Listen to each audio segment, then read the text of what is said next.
Hello and welcome to Zoology Pathshala. I hope you are all doing well. In today's video, we are going to discuss circulatory system. आज की इस video में मैं circulatory system के बारे में बात करूंगी। ये हमारा ह्यूमन फिजियोलॉजी का टॉपिक रहेगा। एक सब्सक्राइबर रीडर के रिक्वेस्ट के ऊपर मैं ये वीडियो बना रही हूँ। आई होप आप तक ये वीडियो पहुँचे और आप सभी लोगों को ये वीडियो जो है अच्छी लगी। ठीक है, सबसे पहले हम स्टार्ट कर लेते हैं कि सर्कुलेटरी सिस्टम क्या होता है, ये देख लेते हैं। उन्होंने बोला है the circulatory system also known as the cardiovascular system is one of the most vital systems of the human body. मतलब कि सर्कुलेटरी सिस्टम जो है उसको हम कार्डियोवैस्कुलर सिस्टम भी बोलते हैं। ठीक है, और ये एक बहुत ही ज़्यादा इंपॉर्टेंट रोल प्ले करता है हमारी ह्यूमन बॉडी में। एक बहुत ही ज़्यादा वाइटल सिस्टम होता है हमारी ह्यूमन बॉडी का। ठीक है, इसके प्राइमरी फंक्शन की अगर मैं बात करूँ तो ये हमारा जो कंटिन्यूस फ्लो है ब्लड का उसको मेंटेन करने में वर्क करता है, जिससे कि जो हमारे ऑक्सीजन हैं, न्यूट्रिएंट्स हैं, हार्मोन्स हैं या कोई भी अदर सब्सटेंसेस हैं जो हमारी बॉडी के लिए असेंशियल हैं, ज़रूरी हैं, उनको ये बॉडी तक पहुंचाने में, जो लिविंग सेल्स हैं हमारी सारी बॉडी के, उन तक पहुंचाने में जो है कि वर्क करता है। और साथ ही साथ में जो उनके पास में कार्बन डाइऑक्साइड है या मेटाबॉलिक वेस्ट है, हमारी जो लिविंग सेल्स हैं उनके पास में, उनको रिमूव करने का भी वर्क जो है इसी के द्वारा, इसी सिस्टम के द्वारा जो है किया जाता है। अब वो कह रहे हैं कि without this circulation cells would not survive for more than a few minutes due to oxygen deprivation. अब उन्होंने बोला कि सर्कुलेशन अगर ना हो, ब्लड का फ्लो अगर ना हो, तो जो हमारे सेल्स होंगे ना बेटा, वो कुछ ही मिनट्स में जो हैं डेड हो जाएंगे, सर्वाइव नहीं कर पाएंगे। क्यों? क्योंकि उनमें जो है ऑक्सीजन की कमी होने लगेगी, ऑक्सीजन जो है उनको नहीं मिल पाएगी। अब उन्होंने बोला कि this system also contributes to homeostasis, immune defence and temperature regulation. अगर इस सिस्टम की बात करूँ मैं, तो जो हमारा होमियोस्टेसिस की प्रोसेस होती है, ठीक है, इम्यून डिफेंस हो गया, या जो हमारा टेम्परेचर रेगुलेशन हो रहा है, वो भी ये सिस्टम जो है करने में हमारी बॉडी की मदद करता है। ठीक है, इसके कंपोनेंट्स की बात करूँ, अगर स्ट्रक्चरल कंपोनेंट्स देख लें कि ये किन चीज़ों से मिलकर के बना है, तो सबसे पहले बेटा इसके 3 पार्ट्स होते हैं, 3 मेन पार्ट्स से बना होता है ये। जैसे कि हमारा हो गया हार्ट, जो कि हमारा पंप का काम करेगा, ब्लड को पंप करने वाला। ठीक है, अब उसके बाद हो गए हमारे ब्लड वेसल्स, जो कि हमारे ब्लड फ्लो को मेंटेन करेंगे, ब्लड जो है बॉडी तक ले जाएंगे। और तीसरा कंपोनेंट हमारा खुद ब्लड ही हो गया, जो हमारा एज अ ट्रांसपोर्ट मीडियम जो है ऑक्सीजन, न्यूट्रिएंट्स वगैरह के लिए वर्क करेगा। ठीक है, अगर मैं हार्ट की बात करूँ तो ये हमारा मस्कुलर 4 चेम्बर्ड ऑर्गन होता है, जो कि हमारे थोरैक्स कैविटी में, हमारे लंग्स के दोनों लंग्स के बीच में जो है कि मौजूद होता है। लेफ्ट साइड में ये टिल्टेड होता है ना। अब इसकी साइज़ की अगर मैं बात करूँ तो जो एक क्लेंच्ड फिस्ट है, मान लीजिए जो आप एक मुट्ठी बांध लेते हैं, तो जो आपकी मुट्ठी का साइज़ होता है उतना बड़ा ये हमारा जो है हार्ट का साइज़ होता है। और इसकी वेट की अगर मैं बात करूँ तो 300 ग्राम्स इसका वेट रहता है। ठीक है, अगर मैं इसकी जो चैम्बर्स हैं उनकी बात करूँ, जो हमारे 4 चैम्बर्स हैं, तो सबसे पहले बेटा हम राइट आर्ट्रियम की बात करेंगे। राइट आर्ट्रियम में जो होता है हमारा डीऑक्सीजनेटेड ब्लड जो है रिसीव करने का काम करता है। ये डीऑक्सीजनेटेड ब्लड हमारा बॉडी पार्ट से आएगा। ठीक है, क्योंकि उन्हीं के पास में जो है ऑक्सीजनेटेड ब्लड जाते हैं और वहाँ पे जो है ऑक्सीजन जो है यूज़ हो जाती है एनर्जी क्रिएट करने के लिए, और फिर डीऑक्सीजनेटेड ब्लड जो होता है वो हमारा राइट आर्ट्रियम में आ जाता है। अब ये किन के द्वारा आ रहा है? ये हमारी सुपीरियर और इन्फीरियर वेना केवा जो होती हैं उनके द्वारा आता है। ठीक है, फिर हमारा राइट वेंट्रिकुलर की बात हो गई। अब इसमें क्या होता है, जो हमारा डीऑक्सीजनेटेड ब्लड है वो हमारा लंग्स तक जो है पहुँचाने का काम होता है। ठीक है, अब ये लंग्स तक किसके द्वारा पहुंचेगा? ये हमारी पुल्मोनरी आर्टरी के द्वारा पहुंचेगा। ठीक है, अब उसके बाद में हमारा लेफ्ट आर्ट्रियम की बात करें हम, लेफ्ट आर्ट्रियम में जो है कि हमारी जो ऑक्सीजनेटेड ब्लड होती है बेटा, वो आती है हमारे लंग्स से। कैसे आएगी? पुल्मोनरी वेन्स के द्वारा आएगी। ठीक है, अब अगर मैं लेफ्ट वेंट्रिकुलर की बात करूँ तो यहाँ पे जो है कि हमारा जो काम होगा ना बॉडी तक हमारे ऑक्सीजनेटेड ब्लड को पहुँचाने का, वो हमारा लेफ्ट वेंट्रिकल करेगा। ठीक है, और ये सबसे मतलब इस चैम्बर की अगर मैं बात करूँ ना, तो इसकी जो वॉल होगी ना वो थिकेस्ट मस्कुलर वॉल होगी। क्यों होगी? क्योंकि इसमें जो है कि प्रेशर क्रिएट करना होता है इसे ब्लड में, जो कि जिससे कि वो ब्लड जो है पूरी बॉडी तक पहुंच पाए। ठीक है, अब ये ब्लड जो पूरी बॉडी तक पहुंच रहा है, जो ऑक्सीजनेटेड ब्लड हमारा पूरी बॉडी तक पहुंच रहा है इस वेंट्रिकल के द्वारा, वो हमारे ऑर्टा के थ्रू पहुंचता है। अगर मैं वेल्व्स की बात करूं तो इसमें भी हमारे 4 वेल्व्स होते हैं हार्ट में। ठीक है, ये क्या करते हैं? वेल्व्स क्यों ज़रूरी हैं? यूनिडायरेक्शनल फ्लो के लिए ज़रूरी हैं, जिससे कि अगर मान लीजिए किसी भी हमारे जो चैम्बर है उसमें जो ब्लड आया है, चाहे वो ऑक्सीजनेटेड हो या डीऑक्सीजनेटेड हो, वो वापस ना लौट जाए। ठीक है, दोबारा से वो उससे निकल ना जाए, वो उससे आगे ही जाए, पीछे ना चला जाए। ठीक है ना, तो यूनिडायरेक्शनल फ्लो को ये मेंटेन रखने के लिए हमारे जो है वेल्व्स प्रेजेंट होते हैं। वेल्व्स की अगर मैं बात करूँ तो 2 टाइप के वेल्व्स होते हैं। एक तो आर्ट्रियोवेंट्रिकुलर वेल्व्स होते हैं, इसमें हमारा एक वेल्व होता है ट्राइकप्स वेल्व, जो हमारा राइट आर्ट्रियम और राइट वेंट्रिकुलर के बीच में प्रेजेंट होता है। ठीक है, एक हमारा होता है बाइकप्स वेल्व, जो हमारा लेफ्ट आर्ट्रियम और लेफ्ट वेंट्रिकुलर के बीच में प्रेजेंट होता है। ठीक है, ये मैं आपको दिखा देती हूँ। ये जो आपको वेल्व दिख रहा है, ये जो आपको डायग्राम में दिख रहे हैं ये हमारे वेल्व हैं। ये राइट आर्ट्रियम और राइट वेंट्रिकुलर है, उसके बीच में ये वेल्व प्रेजेंट है। ठीक है, ये लेफ्ट आर्ट्रियम है ये वाला हमारा, और ये हमारा लेफ्ट वेंट्रिकुलर है, उसके बीच में ये वेल्व जो है प्रेजेंट है। ठीक है, अब ये हमारे हो गए आर्ट्रियो वेंट्रिकुलर वेल्व। अगर मैं सेमिलुनर वेल्व्स की बात करूँ तो इसमें हमारे दो टाइप के वेल्व आ गए। जो पहला हुआ वो हो गया पल्मोनरी वेल्व और दूसरा हो गया ऑर्टिक वेल्व। पल्मोनरी वेल्व जो होगा वो हमारे राइट वेंट्रिकल और जो पल्मोनरी आर्टरी है उसके बीच में प्रेजेंट होगा बेटा, और जो हमारा ऑर्टिक वेल्व होगा वो हमारे लेफ्ट वेंट्रिकल और जो हमारा ऑर्टा होता है उसके बीच में जो है प्रेजेंट होगा। ठीक है, ये दिख रहा होगा आपको राइट वेंट्रिकुलर, इसके बीच में ये जो वेल्व दिख रहा है आपको ये हमारे पुल्मोनरी आर्टरी है उस तक जा रहा है। ठीक है, और जो ये वेल्व है इसको आपको देख नहीं पा रहे हैं आप, यहाँ पे एक वेल्व होता है, ये हमारी ऑर्टा जो है यहाँ तक जो है कि इसको जोड़ता है हमारे लेफ्ट वेंट्रिकुलर को, है ना, उसके बीच में होता है। ठीक है, अब अगर हम इसकी कार्डियक साइकिल्स को देख लें कि हमारी जो हार्ट बीट जैसे जनरेट हो रही है या ये जो ब्लड फ्लो हो रहा है कितनी देर हमारे जो है कि एक चैम्बर जो है वर्क कर रहा है, तो जो हमारी हार्ट बीट होती है ना बेटा उसमें हमारे 3 मेजर जो है फेजेस आते हैं। एक होता है आर्ट्रियल सिस्टोल। आर्ट्रियल सिस्टोल में क्या होता है, जो हमारी आर्टरीज होती हैं वो कॉन्ट्रैक्ट होती हैं, जिससे कि जो हमारा ब्लड होता है ना बेटा वो हमारे वेंट्रिकल्स में जाता है। ठीक है, जैसे कि हमारी जो राइट आर्टरी थी जिसमें हमारा डीऑक्सीजनेटेड ब्लड था वो हमारे लेफ्ट वेंट्रिकुलर में ब्लड भेज देगी। ठीक है, और जो हमारी लेफ्ट आर्टरियम थी वो हमारे लेफ्ट वेंट्रिकुलर में जो है कि ब्लड भेजने का काम करेगी। अब इसमें दूसरा हो गया वेंट्रिकुलर सिस्टोल। वेंट्रिकुलर सिस्टोल में क्या होता है, वेंट्रिकल्स जो है कॉन्ट्रैक्ट होंगे जिससे कि जो ब्लड है ना वो लंग्स तक पहुंच जाए और बॉडी तक पहुंच जाए। अब ये जो हमारा लेफ्ट वेंट्रिकुलर था और हमारा जो राइट वेंट्रिकुलर था यहाँ पे जो है कि हमारा वेंट्रिकुलर सिस्टोल होगा, जिससे कि जो है कि ये वाला जो ब्लड होगा ना ये तो हमारा पुल्मोनरी आर्टरी से होकर के हमारे लंग्स तक पहुंच जाए, और ये वाला जो होगा ये हमारा ऑर्ट्रा से होकर के जो है कि बॉडी तक पहुंच जाए। ठीक है, अब इसके बाद में हमारा होता है डायस्टोल। डायस्टोल में हमारा रिलैक्सेशन फेज आ जाता है, जिसमें हमारे जो चैम्बर्स होते हैं ना, जो भी चैम्बर्स हैं हमारे वो दोबारा से जो है कि ब्लड से जो है फिल हो जाते हैं, जिससे कि नेक्स्ट वाला जो है साइकिल कह लो वो जो है स्टार्ट होता है। अब अगर हम देखें रेस्ट की केस में जब हम देखते हैं तो एक कार्डिक साइकिल जो है 0.8 सेकेंड्स लेती है कंप्लीट होने में, जो हमारा मतलब कि जो हमारी हार्ट रेट है उसको बताती है कि हम कितने बार करते हैं, 72 बीट्स जो है हम 1 मिनट में जो है कि कर लेते हैं।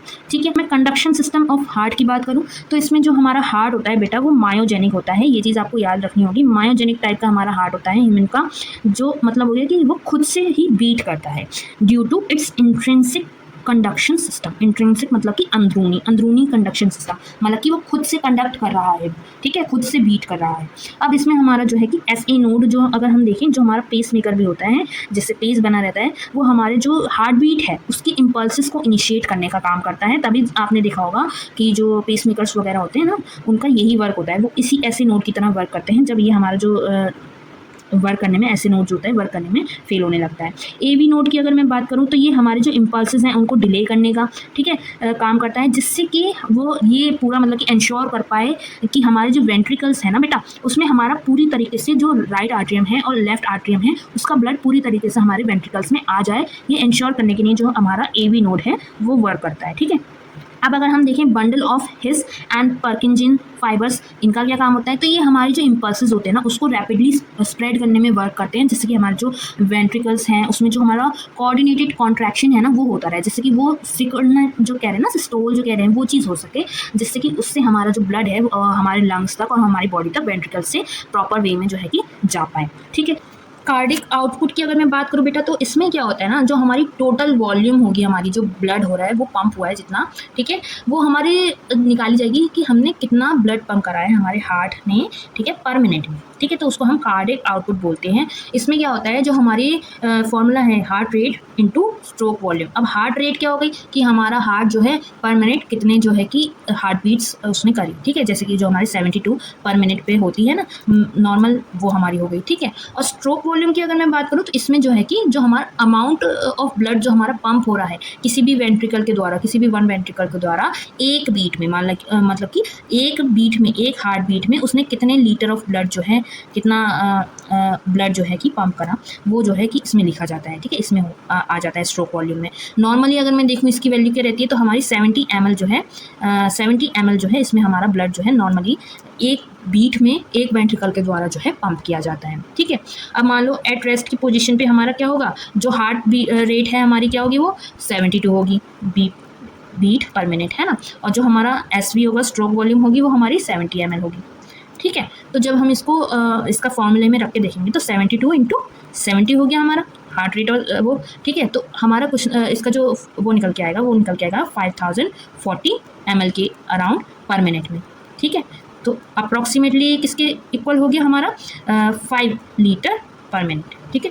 तो रेस्ट के केस में हमारा जो है कि 5 लीटर जो है पर मिनट में हमारा जो है कि कार्डिक आउटपुट रहता है। और एक्सरसाइज की अगर मैं बात करूँ तो ये हमारा 20 लीटर्स तक भी जा सकता है कार्डिक आउटपुट जो है, ठीक है, एक्सरसाइज के दौरान। अब अगर मैं ब्लड वेसल्स की बात करूँ, ठीक है, जो हमारे पाथवे है हमारा बॉडी तक ब्लड पहुँचाने का जो जरिया है, ठीक है, उसमें हमारे जो है कि ब्लड वेसल्स एक क्लोज्ड ट्रांसपोर्ट नेटवर्क की तरह वर्क करते हैं जो हमारा बॉडी तक ब्लड ले जाने का काम कर रहे हैं। इसमें हमारी आर्टरीज, वेन्स और कैपिलरीज आ गई। आर्टरीज की अगर मैं बात करूँ तो ये हमारा ब्लड जो है हार्ट से ले जाने में काम करती हैं, ठीक है। ये थिक होती हैं, मस्कुलर होती हैं और इलास्टिक होती हैं। अगर मैं वेन्स की बात करूं तो ये हमारा ब्लड जो है हार्ट तक पहुंचाने में काम करती हैं। और कैपिलरीज की अगर मैं बात करूं तो ये जो हमारा मटेरियल एक्सचेंज हो रहा है टिश्यूज से हमारे जो ये आर्टरीज वगैरह हैं, वेन्स वगैरह हैं, इन तक उसका काम कर रही हैं, ठीक है। प्रेशर की अगर मैं बात करूँ तो हमारा आर्टरीज में हाई प्रेशर रहता है, वेन्स में हमारा लो प्रेशर रहेगा और कैपिलरीज में भी हमारे लो प्रेशर में ब्लड फ्लो हो रहा है। ल्यूमेन डायमीटर की अगर मैं बात करूँ तो आर्टरीज का ल्यूमेन डायमीटर बहुत नैरो होता है, ठीक है, पतला होगा, ठीक है। वेन्स का हमारा वाइड होगा और कैपिलरीज का एक्सट्रीमली नैरो होगा, मतलब कि आर्टरीज से भी ज़्यादा पतला होगा, मतलब इतना पतला कि एक सेल के जितना जो है कि वाइड रहेगा। वॉल थिकनेस की अगर मैं बात करूँ तो आर्टरीज थिक होगी और वेन्स की वॉल जो है थिन होगी और कैपिलरीज की एक्सट्रीमली थिन होगी, मतलब कि हमारा जो वेन्स हैं उससे भी पतली जो है कि इनकी वॉल्स जो है रहेंगी। वॉल लेयर्स की अगर मैं बात करूँ तो आर्टरीज में हमारी 3 लेयर्स होती हैं, ट्यूनिका एडवेंटिशिया, ट्यूनिका मीडिया और ट्यूनिका इंटीमा। और वेन्स में भी हमारी 3 लेयर्स होती हैं, tunica adventitia, tunica media, tunica intima, ठीक है, दोनों की सेम रह गई। और कैपिलरीज में अगर मैं बात करूँ तो सिर्फ एक ही लेयर होती है इसकी, ट्यूनिका इंटीमा, ठीक है, तभी ये सबसे ज़्यादा जो है कि पतली होती है लेयर, है ना, वॉल जो होती है इसकी। आर्टरीज की अगर मैं मसल्स और इलास्टिक फाइबर्स की बात करूँ तो ये लार्ज अमाउंट में जो है आर्टरीज में प्रेजेंट होते हैं। मसल और इलास्टिक फाइबर्स, वेन्स की अगर मैं बात करूँ तो ये स्मॉल अमाउंट में होते हैं, इतना ज़्यादा इलास्टिसिटी नहीं होती इनमें। कैपिलरीज की अगर मैं बात करूँ तो ये बिल्कुल भी इलास्टिक नहीं होती। वेल्व्स की अगर मैं बात करूँ तो आर्टरीज में कोई भी वेल्व प्रेजेंट नहीं होता, वेन्स में होते हैं वेल्व्स प्रेजेंट और कैपिलरीज में कोई भी वेल्व्स प्रेजेंट नहीं होते, ठीक है। ये हो गए हमारे। अब मैं आपको ऐसे ही बता देती हूँ, आर्टरीज की बात कर रहे थे हम कि ये क्या काम कर रही हैं, हमारे हार्ट से जो है कि ब्लड ले जाने का काम कर रही हैं, थिक होती हैं, मस्कुलर और इलास्टिक होती हैं, जैसे कि अभी हमने यहाँ पे पढ़ा, ठीक है, जिससे कि ये हाई प्रेशर को विथस्टैंड कर पाएँ, जो तेज़ी से प्रेशर जो है बिल्डअप होगा हमारे ब्लड फ्लो के लिए उसको जो है झेल पाए, ठीक है। आर्ट्रियोल्स की अगर मैं बात करूँ तो ये हमारी जो ब्रांचेज हो गई आर्टरीज की उनको हम आर्ट्रियोल्स बोलते हैं। ये बहुत स्मॉल ब्रांचेज होती हैं जो हमारे ब्लड प्रेशर को रेगुलेट करने में काम करती हैं वेस्को कॉन्ट्रैक्शन और वेसोडिलेशन के द्वारा, ठीक है। और कैपिलरीज की अगर मैं बात करूँ तो ये माइक्रोस्कोपिक होती हैं। इनकी थिकनेस की बात करूँ तो ये 1 सेल थिक होती हैं, वेसल्स होती हैं ऐसी कि सिर्फ एक ही सेल से बनी होंगी, एक ही सेल जितनी थिक होंगी। और ये हमारे जो ऑक्सीजन का एक्सचेंज है उसको जो है कि अलाउ करती हैं, न्यूट्रिएंट्स एक्सचेंज हो रहा है, वेस्ट का एक्सचेंज हो रहा है हमारे ब्लड और टिश्यूज़ के बीच में। ये ध्यान रखिएगा कि कैपिलरीज क्या कर रही हैं, ब्लड और टिश्यूज़ के बीच में जो एक्सचेंज हो रहा है हमारी चीज़ों का, उनका जो है कि काम करती हैं। अब ये टिश्यूज़ क्या हैं, जो बॉडी ऑर्गन्स हैं उनके टिश्यूज़ हैं, ठीक है ना। और वेन्यूल्स और वेन्स की अगर मैं बात करूँ तो ये जो कैपिलरी से हमारा ब्लड कलेक्ट हो रहा है वो हमारे वेन्स और वेन्यूल्स के द्वारा हो रहा है, ठीक है। अब ये कैपिलरी से ब्लड कलेक्ट हो गया और उसको इन्होंने कहाँ छोड़ दिया, हमारे हार्ट के पास में रिटर्न कर दिया, ठीक है।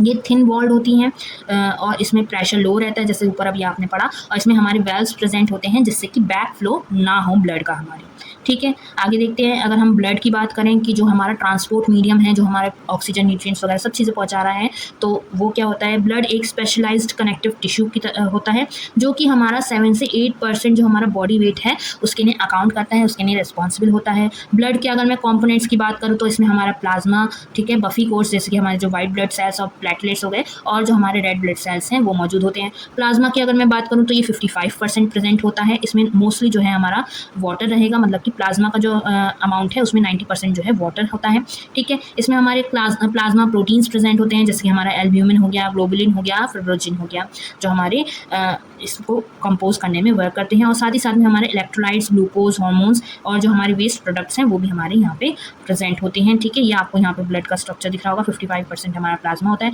1% में हमारे वाइट ब्लड सेल्स और प्लेटलेट्स होते हैं, और रेड ब्लड सेल्स हमारे 45% होते हैं। अब अगर मैं सेलुलर एलिमेंट्स की बात करूँ, जो हमारे red blood cells, white blood cells और प्लेटलेट्स हो गए, तो बेटा रेड ब्लड सेल्स को हम एरिथ्रोसाइट्स भी बोलते हैं। ये चीज़ आप ध्यान रखिएगा, एरिथ्रोसाइट्स, रेड ब्लड सेल्स। ठीक है, ये हमारे बाइकॉन्केव होते हैं।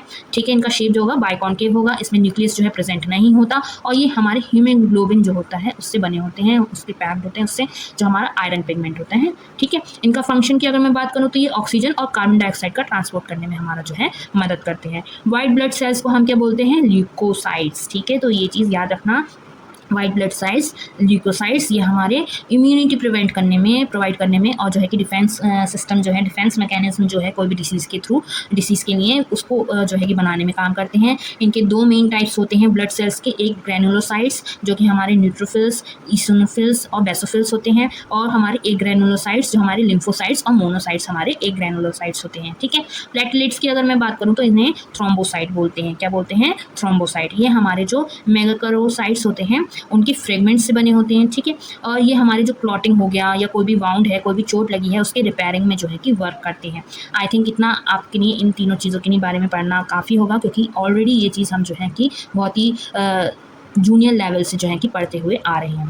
टाइप्स ऑफ सर्कुलेशन की अब मैं बात कर लूँगी। टाइप्स ऑफ सर्कुलेशन में सबसे पहले हमारा आ गया पुल्मोनरी सर्कुलेशन। पुल्मोनरी सर्कुलेशन में क्या होगा बेटा, जो हमारा राइट वेंट्रिकल है, ठीक है, जिसमें हमारा डीऑक्सीजनेटेड ब्लड आया था, उससे ब्लड जो है लंग्स में जाएगा, और लंग्स में वो ऑक्सीजन ले करके फिर वो लेफ्ट आर्ट्रियम में आ जाएगा, ऑक्सीजनेटेड ब्लड जहाँ पे रिसीव हो रहा था। ठीक है, तो ये जो सर्कुलेशन हुआ ये हमारा पुल्मोनरी सर्कुलेशन कहलाया। इसका फंक्शन क्या होता है कि ये ब्लड का जो है ऑक्सीजनेशन करने में और जो कार्बन डाइऑक्साइड है उसका रिमूवल करने में हमारा वर्क करता है।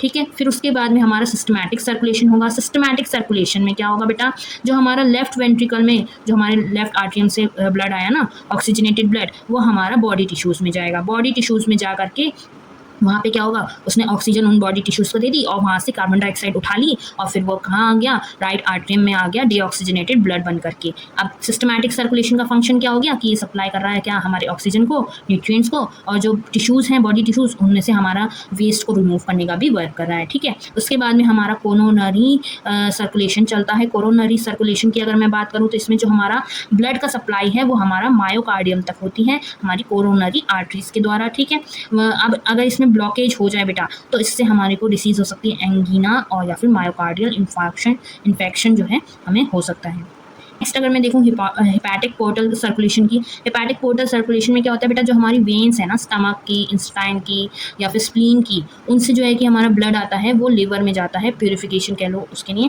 फिर उसके बाद में जो है वो सिस्टमैटिक सर्कुलेशन के लिए जो है कि आगे जो है चला जाता है। और इसका फंक्शन क्या होता है हिपैटिक पोर्टल सिस्टम का, जो हमारे न्यूट्रिएंट्स है ना, फूड जो है स्टमक में होगा, ठीक है, डाइजेशन का वर्क हो रहा है ना यहाँ पे इनमें, तो उससे हमारे जो न्यूट्रिएंट्स हैं उनको जो है प्रोसेसिंग और डिटॉक्सिफिकेशन का वर्क जो है हेपेटिक पोर्टल सर्कुलेशन में जो है कि हमारा होता है। अगर मैं रेगुलेशन ऑफ सर्कुलेशन की बात करूँ तो बेटा हमारा न्यूरल कंट्रोल और हार्मोनल कंट्रोल जो है कि मिलकर के साथ में वर्क करते हैं। तो हमारा ब्लड का रेगुलेशन कह लो, ब्लड का फ्लो जो है या प्रेशर जो है वो रेगुलेट होते हैं, हमारे जो मल्टीपल लेवल्स हैं उन पे। न्यूरल कंट्रोल की अगर मैं बात करूँ तो बेटा जो मेडुला ऑब्लोंगेटा है, ठीक है, यहाँ पे जो हमारा प्रेजेंट होता है उससे जो है कि हमारा हार्ट रेट कह लो और वेसल टोन जो है वो जो है रेगुलेट होती है कि कितनी हार्ट रेट हमारी रहनी चाहिए। अगर सिंपैथेटिक स्टिमुलेशन हुआ तो हार्ट रेट जो है इंक्रीज़ होगी और बीपी जो है इंक्रीज़ हो जाएगा। अगर पैरासिम्पैथेटिक हुआ तो वेगस नर्व जो होती है उसकी वजह से जो हमारी हार्ट रेट होगी वो डिक्रीज़ हो जाएगी। ठीक है, ये हमारे सिंपैथेटिक नर्व फाइबर्स और सिंपैथेटिक चेन जो है उन्होंने एक डायग्राम के रूप में दिखा रखी है, जो हमारे ब्लड वेसल्स तक जो है कि इसका सिग्नल कह लो जो हमारे मेडुला ऑब्लोंगेटा से हो रहा है उसको ले जाने का वर्क कर रही हैं। ठीक है, हार्मोनल कंट्रोल की अगर मैं बात करूं तो एड्रेन और नो एड्रेनालिन जो होता है वो हमारी हार्ट रेट को इंक्रीज़ करने का काम करता है और उसकी जो कॉन्ट्रैक्टिबिलिटी है, ठीक है, कॉन्ट्रैक्ट होने का जो प्रोसेस है उसको इंक्रीज़ करने का काम करता है। रेनिन जो है हमारा वर्क करता है एग्नियोस्टेनिन सिस्टम में, जिसमें हमारा जो ब्लड प्रेशर है वो रेगुलेट होता है। ठीक है, ब्लड प्रेशर बढ़े ना ही, तेज़ ना हो, ठीक है, या ज़्यादा कम ना हो जाए, उसको रेगुलेशन का वर्क करते हैं। ADH की अगर मैं बात करूँ तो हमारी जो वॉल्यूम है ब्लड की उसको इंक्रीज़ करने का काम करता है। कैसे, जो हमारा वाटर रिटेंशन है उसको प्रमोट करके, वाटर जो है है उसमें जो है कि प्रमोट करती है वाटर रिटेंशन को। लोकल अगर मैं एक बात करूँ, लोकल जो हमारा ऑटो रेगुलेशन हो रहा है हमारे जो बॉडी है उसके द्वारा, तो उसमें जो हमारी टिश्यूज़ होती है ना, वो हमारे खुद ही जो ब्लड का फ्लो है उसके हिसाब से जो है एडजस्ट हो जाते हैं, जिससे कि जो उन्हें ऑक्सीजन डिमांड है वो उसकी पूरी हो पाए। ठीक है, जैसे कि हम मान लो हमारे मसल्स हैं, जो एक्सरसाइज के द्वारा हमारे मसल्स जो है उनको ज़्यादा ऑक्सीजन की ज़रूरत पड़ती है, तो फिर वो खुद ही जो है कि इस तरह से वर्क करेंगे कि जो उनकी ब्लड फ्लो के द्वारा जो उनको ऑक्सीजन चाहिए वो जो है कि उनको प्रॉपर्ली मिल पाए। ठीक है, अब अगर मैं फंक्शंस की बात करूँ कि हमारे सर्कुलेटरी सिस्टम के फंक्शंस क्या क्या होते हैं, तो सबसे पहले तो बेटा हमारा ट्रांसपोर्ट आ गया, जो अभी तक हम पढ़ते आ रहे हैं।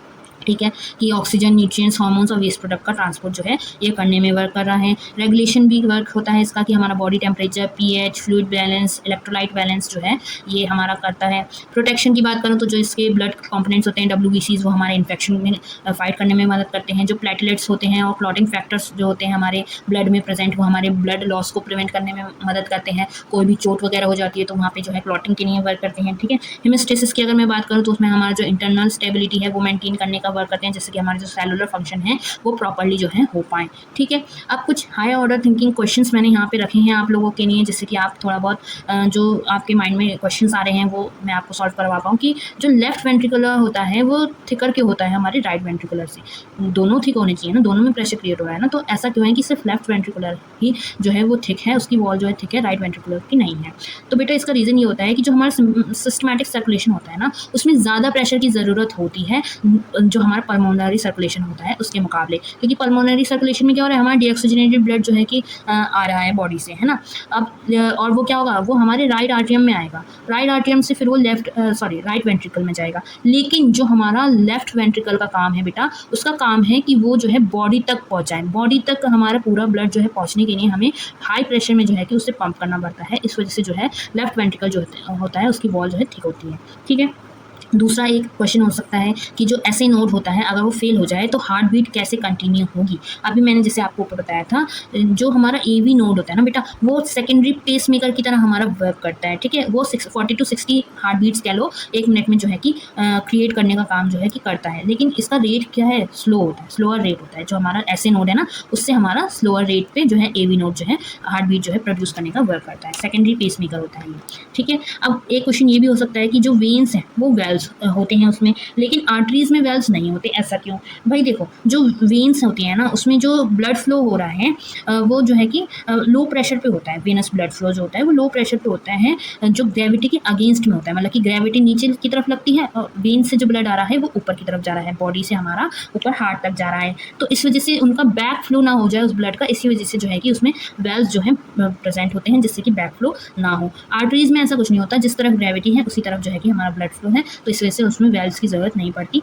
ठीक है, अब एक क्वेश्चन ये भी आ सकता है कि कैपिलरीज जो है हमारा जो सब्सटेंसेस का एक्सचेंज हो रहा है उसके लिए आइडल कैसे हैं, क्यों हैं? ठीक है, तो कैपिलरीज क्या हैं, बहुत ही इनमें जो हमारी वॉल होती है ना वो बहुत ही पतली सी वॉल होती है, 1 सेल थिक ही होती है, मतलब कि एक ही सेल से बनी होती है, जिससे कि जो हमारा डिफ्यूजन का प्रोसेस है, मतलब कि न्यूट्रिएंट्स का जो ट्रांसफ़र हो पाएगा वो हमारा रैपिड वे में हो पाएगा, जल्दी जल्दी हो पाएगा, डिफ्यूजन ईजिली हो पाएगा, है ना। तो इस वजह से इसको जो है कैपिलरीज जो है हमारी आइडियल रहती हैं एक्सचेंज ऑफ सब्सटेंसेस के लिए, जैसे कि हमारा गैसेज हो गए या फिर न्यूट्रिएंट्स हो गए। ठीक है, अब उन्होंने एक क्वेश्चन और है जैसे कि आ सकता कि एथलीट्स जो होते हैं उनकी जो हार्ट रेट होती है वो लोअर की होती है रेस्टिंग टाइम पे। जो एथलीट्स होते हैं ना, क्योंकि वो रेगुलर हमारा जो रनिंग हो गई, स्विमिंग हो गई या साइकिलिंग हो गई, ऐसी उनको ट्रेनिंग मिलती है कि वो बहुत ज़्यादा कह लो स्पीड कह लो उसको एंड्योर कर पाए, है ना। तो उससे क्या होता है, जो हमारा जो कार्डिक हाइपरट्रॉफी है उसमें कुछ चेंजेस आ जाते हैं, मतलब कि जो हमारा साइज़ होगा या जो हमारे हार्ट मसल्स की जो स्ट्रेंथ होगी, जो मतलब हमारा जो लेफ्ट वेंट्रिकल है स्पेशली, उनकी जो स्ट्रेंथ होगी या जो साइज़ होगा ना वो उसमें थोड़ा बहुत इंक्रीज़ हो जाते हैं, है ना। अब वो इंक्रीज़ हो गया उनका हाई साइज़ है, जो स्ट्रेंथ है, तो क्या होगा, वो अपने जो ब्लड नॉर्मली वो पंप करते उससे ज़्यादा ब्लड जो है कि पंप करेंगे, मतलब कि स्ट्रोक वॉल्यूम इंक्रीज़ हो गया, ब्लड पंप करने का वॉल्यूम स्ट्रोक वॉल्यूम कह रहा था ना हमारा, कार्डिक आउटपुट की बात हो रही है। अब क्योंकि स्ट्रोक वॉल्यूम इंक्रीज़ हो गया और ज़्यादा ब्लड वो पंप कर पा रहे हैं एक ही बीट में, तो इस वजह से जो उनकी रेस्टिंग में जो एक नॉर्मल एडल्ट की जो कार्डिक आउटपुट होता है, जैसे कि मैंने अभी आपको ऊपर बताया था कि वो 5 लीटर पर मिनट होता है, वो कम ही एथलीट्स में हो जाएगा, मतलब कि कम ही बीट्स में, हार्ट बीट्स में जो है कि उनको मिल जाएगा, क्योंकि स्ट्रोक वॉल्यूम मान लो कि नॉर्मल एडल्ट की हमारी 70 होती है, एथलीट की हमारी 100 हो गई, है ना। और जो हमारा नॉर्मल एडल्ट होता है उसकी 72 हार्ट बीट्स होती हैं पर मिनट में, लेकिन एथलीट्स में क्योंकि वो जो है कि बहुत कह लो कि रेगुलर एंड्रेंस ट्रेनिंग की वजह से उसकी जो है कि हार्ट बीट जो है 40 to 60 हो गई, या कभी कभी तो 40 से भी कम हो जाती है। तो उसमें क्या होगा, अब जब हम कार्डिक आउटपुट वाला जो फॉर्मूला मैंने आपको दिया था वो लगाएंगे, तो हमारा जो आउटपुट निकल के आएगा ना, वो दोनों का सेम ही निकल के आएगा, और वो कम हार्ट बीट्स में ही जो है एथलीट्स का जो है कि सेम आउटपुट हमें देखने के लिए मिल जाएगा। इसी वजह से जो है कि उनकी जो हार्ट रेट होती है ना रेस्टिंग फेज में, वो कम होती है।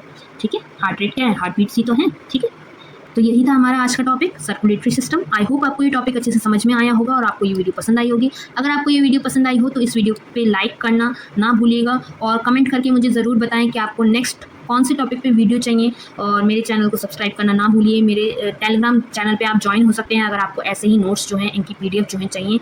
मैं इस टॉपिक पे आपको MCQs भी ज़रूर प्रोवाइड कराऊंगी, जल्दी ही प्रोवाइड कराऊंगी। ठीक है, तो तब तक के लिए स्टे ट्यून, बाय बाय।